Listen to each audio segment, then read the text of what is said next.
Hello friends, welcome to my channel top personalities. Mahatma Buddha के बुद्ध बन जाने के बाद पत्नी और बेटे ने कैसा जीवन गुजारा, इसके बारे में बहुत सी किंवदंतियाँ हैं। महात्मा बुद्ध बने सिद्धार्थ गौतम का विवाह राजकुमारी यशोधरा से हुआ था। उस समय यशोधरा केवल 16 वर्ष की थी। वो पत्नी से कुछ बड़े थे। वह विवाह नहीं करना चाहते थे। पिता ने मर्जी के बगैर उनकी शादी करवा दी। जिस दिन यशोधरा ने बेटे को जन्म दिया, उसी रात सिद्धार्थ गौतम राजमहल छोड़कर ज्ञान की प्राप्ति के लिए चले गए। फिर वो कभी घर में नहीं लौटे और ना ही गृहस्थ जीवन में लौटे। तब यशोधरा की उम्र 29 वर्ष की थी। पति के जाते ही उन्होंने भिक्षुओं जैसा साधारण जीवन जीना शुरू कर दिया। गौतम बुद्ध की पत्नी ने बेटे का पालन पोषण करते हुए एक संत का सा जीवन अपना लिया था। मूल्यवान वस्त्र और आभूषण त्याग दिए थे। पीले वस्त्र पहनने लगी थी और दिन में एक ही बार भोजन करती थी। यशोधरा के जीवन पर बहुत सी किताबें और रचनाएं लिखी गई, जिसमें मैथिली शरण गुप्त की रचना यशोधरा बहुत ही प्रसिद्ध हुई। माना जाता है कि अगर बेटा राहुल उनकी गोद में नहीं होता तो शायद वो जीवन का ही त्याग कर देती।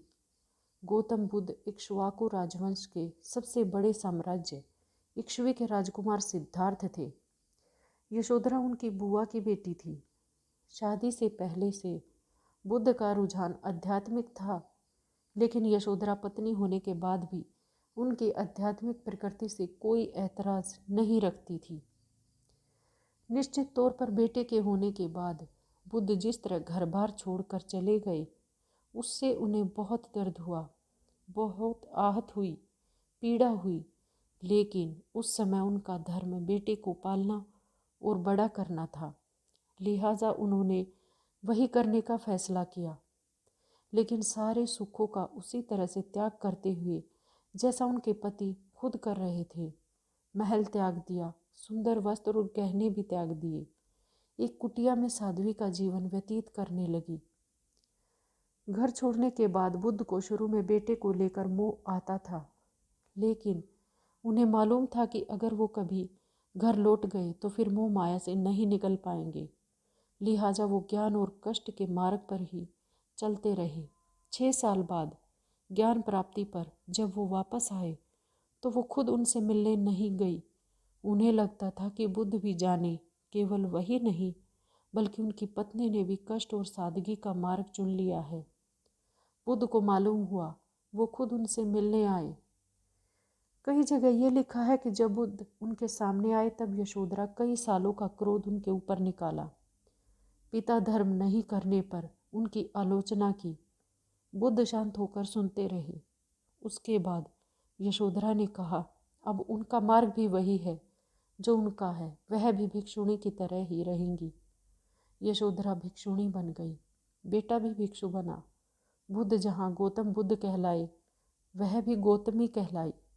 हालांकि कुछ जगहों पर कहा गया कि वे उस समय नहीं हुआ बल्कि बाद में हुआ था। जब राहुल 20 साल के हुए तो उन्होंने निश्चय किया कि पिता से शिक्षा दीक्षा लेकर हमेशा के लिए बौद्ध भिक्षु बन जाएंगे। यही हुआ भी। वो बौद्ध भिक्षु बनने के लिए बुद्ध के पास पहुँचे। उसने बुद्ध से मुक्ति मार्ग और इंद्रियों पर नियंत्रण का प्रशिक्षण देने का आग्रह किया। बुद्ध ने राहुल के आग्रह को स्वीकार करके प्रशिक्षण देना शुरू कर दिया। बुद्ध भिक्षु बनकर बौद्ध धर्म का प्रचार प्रसार करने में जुट गया। राहुल के त्याग के चलते यशोधरा भी बुद्ध भिक्षुणी बन गई थी और 500 भिक्षुओं को दीक्षा देकर वो भी पहली भिक्षुणी बनी थी। एक दिन जब बुद्ध जंगल के मार्ग में थक कर विश्राम कर रहे थे, तभी किसी ने बुद्ध को सूचना दी कि आपका पुत्र अब नहीं रहा। बुद्ध का निधन 80 वर्ष की उम्र में हुआ था। भिक्षुणी बन चुकी यशोधरा का निधन उनसे 2 साल पहले ही हो गया था।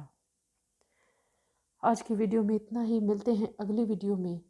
तब तक के लिए खुश रहें। Thanks to all. Thanks for watching. Bye. Take care.